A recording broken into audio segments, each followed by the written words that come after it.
کیا آپ اس شخص کے بارے میں جانتے ہیں جو آج سے ہزاروں سال پہلے پیدا ہوا لیکن آج بھی ہمارے درمیان زندہ ہے؟ یہ شخص مختلف موقعوں پر ہمارے سامنے آتا ہے اور ہمیں راہ دکھاتا ہے۔ یہ ویڈیو دنیا کے سب سے پر اسرار شخص کے متعلق ہے جن کے بارے میں ہر دور کے لوگ ہمیشہ تلاش میں رہے، جن کا نام خضر علیہ السلام ہے۔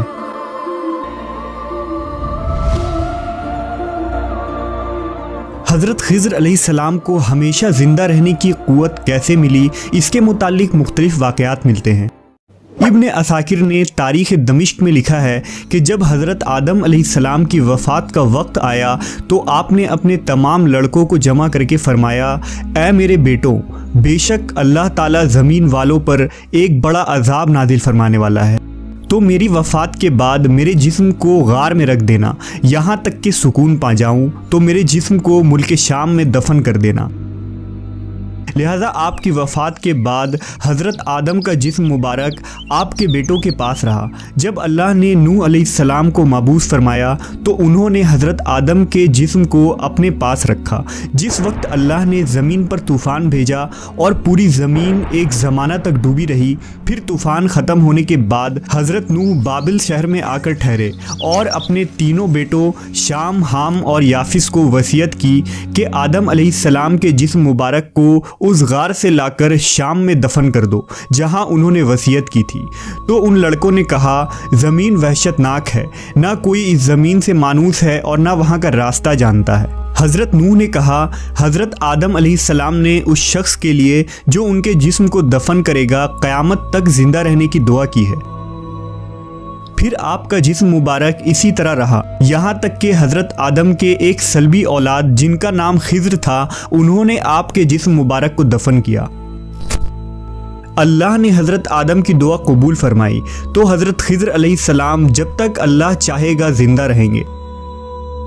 حضرت خضر کی کنیت ابو العباس اور نام بلیہ تھا، ان کے والد کا نام ملکان تھا۔ حضرت خضر علیہ السلام کی یہ خصوصیت تھی کہ آپ جس جگہ بھی بیٹھتے تھے وہاں آپ کی برکت سے ہری ہری گھاس اگ جایا کرتی تھی، اس لیے لوگ آپ کو خضر کہتے تھے، جس کے معنی سبز چیز ہوتی ہے۔ ایک روایت کے مطابق آپ حضرت ذوالقرنین کے خالہ زاد بھائی تھے۔ حضرت ذوالقرنین اللہ کے ایک نیک بادشاہ تھے جنہیں اللہ نے زمین کے بڑے حصے پر حکومت عطا فرمائی تھی۔ حضرت خضر حضرت ذوالقرنین کے وزیر تھے۔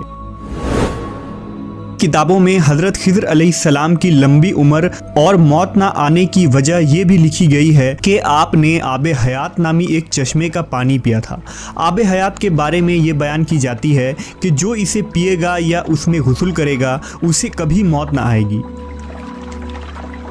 توریت کے باب یوحنا میں آب حیات کا ذکر یوں ملتا ہے، پھر اس نے مجھے بلور کی طرح چمکتا ہوا آب حیات کا ایک دریا دکھایا جو خدا کے تخت سے نکل کر اس شہر کے درمیان میں بہتا تھا اور دریا کے پار زندگی کا درخت تھا۔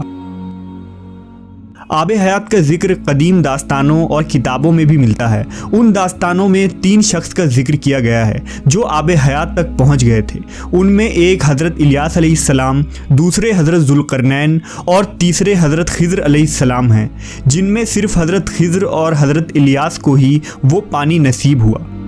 روایتوں کے مطابق ذوالقرنین نے قدیم تاریخی کتابوں میں پڑھا تھا کہ سام بن نوح کی اولاد میں سے ایک شخص چشمہ حیات سے پانی پی لے گا تو اس کو موت نہ آئے گی، اس لیے حضرت ذوالقرنین نے اس پانی کی تلاش میں مغرب کا سفر کیا۔ ذوالقرنین کے علم میں یہ بات آئی کہ آب حیات اندھیرے راستوں میں موجود ہے اور وہاں 360 چشمے ہیں، لہٰذا ذوالقرنین نے اپنے لشکر سے 360 لوگوں کو چنا اور ہر ایک کو ایک ایک مچھلی دے کر حضرت خضر کی سربراہی میں روانہ کیا۔ تمام لوگوں کو یہ ہدایت دی گئی کہ ہر فرد اپنی مچھلی کے ساتھ چشمے میں اتر جائے اور واپس آ کر اپنی اپنی مچھلی ظاہر کرے۔ کافی لمبے سفر اور دشواری کے بعد آخر کار یہ لوگ اس چشمے تک پہنچ گئے۔ جب واپس آئے تو ذوالقرنین نے کہا کہ سب اپنی مچھلی جمع کروا دیں، لہٰذا سب نے اپنی مچھلی ان کے سامنے پیش کر دی سوائے حضرت خضر علیہ السلام کے۔ ذوالقرنین نے دریافت کیا تو انہوں نے بتایا کہ میں جب چشمے میں اترا تو مچھلی میرے ہاتھ سے نکل کر پانی میں چلی گئی۔ میں نے غوطہ لگا کر اسے پکڑنے کی بہت کوشش کی مگر ناکام رہا۔ ذوالقرنین نے کہا وہ پانی آپ کے مقدر میں تھا۔ آب حیات میں غوطہ لگانے اور اس مقدس پانی کو پینے کی برکت سے حضرت خضر ہمیشہ زندہ رہیں گے اور آپ کو کبھی موت نہ آئے گی۔ حضرت موسیٰ علیہ السلام سے بھی حضرت خضر کی ملاقات کا ذکر قرآن مجید میں ملتا ہے، جس کے مطابق حضرت خضر کو ایک الہامی علم عطا کی گئی تھی جسے علم لدنی کہتے ہیں۔ اس علم کو سیکھنے کے لیے حضرت موسیٰ حضرت خضر کی خدمت میں حاضر ہوتے ہیں اور ان سے درخواست کرتے ہیں کہ اللہ نے انہیں جو علم عطا کیا ہے وہ انہیں بھی سکھا دیں، لیکن حضرت موسیٰ کی جلد بازی اور صبر نہ کرنے کی وجہ سے حضرت خضر وہ علم مکمل طور پر حضرت موسیٰ علیہ السلام کو نہیں سکھا پاتے ہیں۔ بعض علماء نے اس واقعے کو دلیل بنا کر حضرت خضر کو نبی قرار دیا ہے، کیونکہ ایک پیغمبر کو ایک عام بندہ کوئی علم نہیں سکھا سکتا۔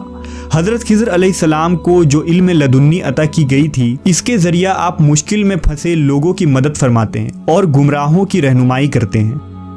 لوگوں میں یہ بھی مشہور ہے کہ آپ راستہ بھٹک جانے والوں کو راہ دکھاتے ہیں۔ اگر کوئی اللہ کا نیک بندہ مشکل کا شکار ہو کر راستہ بھٹک جاتا ہے تو حضرت خضر علیہ السلام اس کی مدد کرنے عین وقت پر پہنچتے ہیں۔ روایتوں کے مطابق حضرت الیاس علیہ السلام کی ذمہ داری سمندر میں لوگوں کی رہنمائی کرنا ہے اور حضرت خضر زمین پر لوگوں کی رہنمائی کرتے ہیں۔ بعض روایتوں کے مطابق خضر علیہ السلام نے حضرت محمد صلی اللہ علیہ وسلم کے ہاتھوں پر بھی بیعت کی ہے اور مدینہ میں آپ صلی اللہ علیہ وسلم سے ملاقات کے لیے بھی آیا کرتے تھے۔ اس کے علاوہ عمر بن عبدالعزیز سے بھی حضرت خضر کی ملاقات ثابت ہے۔ صحیح مسلم کی ایک حدیث کے مطابق جب دجال مدینہ کے قریب ایک جگہ تک پہنچے گا تو مدینہ سے ایک شخص اس کے مقابلے کے لیے نکلے گا جو اس وقت کا سب سے بہترین شخص ہوگا۔ یہ شخص حضرت خضر علیہ السلام ہوں گے۔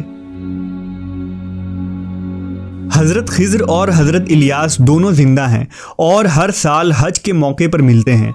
صوفیہ کے نزدیک بھی حضرت خضر کا بہت اعلیٰ مقام ہے۔ وہ خضر علیہ السلام کو اپنا رہنما تصور کرتے ہیں۔